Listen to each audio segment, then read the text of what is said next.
Hello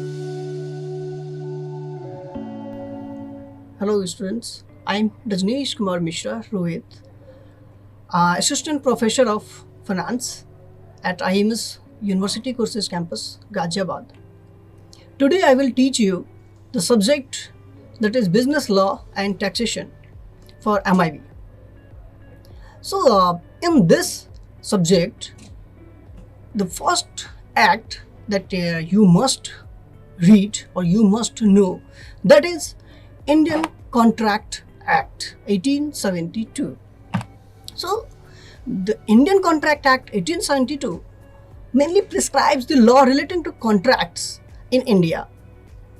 It includes all types of contract. It may be business contract, it may be other than business contracts. And it's the main key act regulating Indian contract law. The act is based on the principles of English common law. As you know that this act is enabled in 1872 before the India get freedom from Britishers. So it's actually English common law and it is applicable to all over India, all states of India. So now we should know that what is contract. The contract under Contract Act mainly is defined as a contract means an agreement enforceable before the law. An agreement enforceable before the law. And now what is agreement? So the agreement according to section 2E of Indian Contract Act 1872, every promise or set of promise forming consideration for each other. Forming consideration for each other means consideration for both the party or more than two parties involved. So now promise. What is promise? According to section 2B, when a person made a proposal to another to whom proposal is made, if proposal is assented thereto, it means proposal made and getting assented from another party. So proposal, what is proposal or offer? According to section 2A, when a person made a proposal, when he signifies to another his willingness, if a person made a proposal and wants to significance whether he want to do or not to do, that is offer. So agreement equals to offer plus acceptance. We can say that agreement means offer plus acceptance. One party will offer to another party will accept that. Then such proposal or promise become agreement.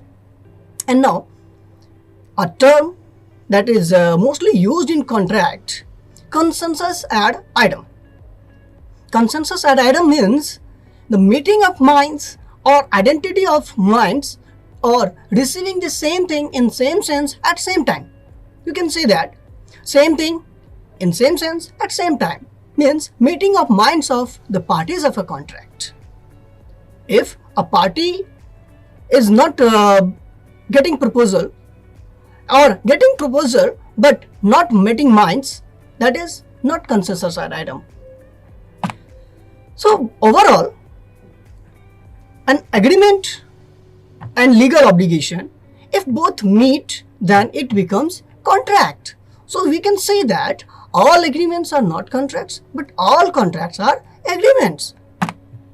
So the main equation for this is contract equals to agreement plus enforceability before law. Now you have already seen that what is agreement.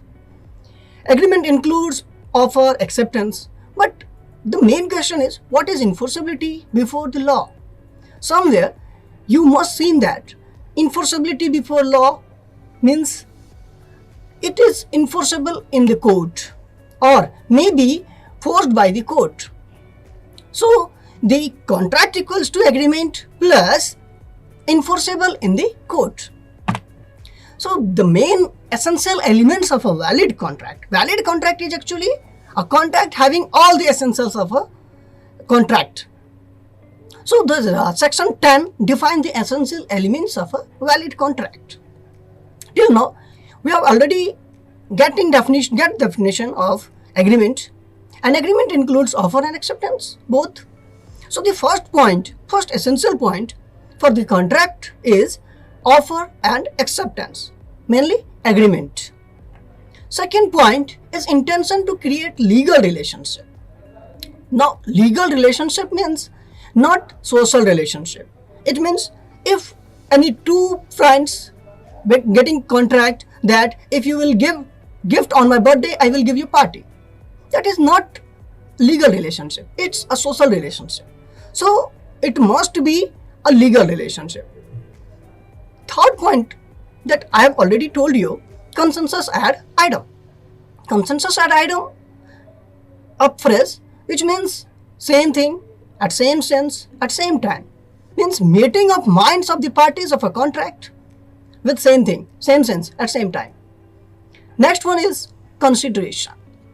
Now consideration is the main element of a contract, valid contract. Consideration means anything which party will get after performance of a contract. It means every party of a contract will get something in return. So consideration means something in return for the performance of a contract. Next one is capacity to contract. Capacity to contract means competent party. A party must be competent for the contract. So who cannot contract? Who cannot enter into a contract? So mainly three persons who can't getting into a contract. So first one is minor, second one is unsound mind person, and third one is disqualified by the law. So minor can't enter into a contract. Somewhere in some cases minor can enter into a contract, that is maybe minor may be partner for profits only. Minor may be enter into a contract for the essentials of life, but mostly minor can't enter into a contract. Unsound mind, any person who can't take decisions can't enter into a contract. And disqualified by law, like insolvent person, corporations, those can't enter into a contract. So mainly a capacity having sound mind, major, not disqualified by law, these persons can enter into a contract. Now sixth essential is free consent. Free consent. What is free consent?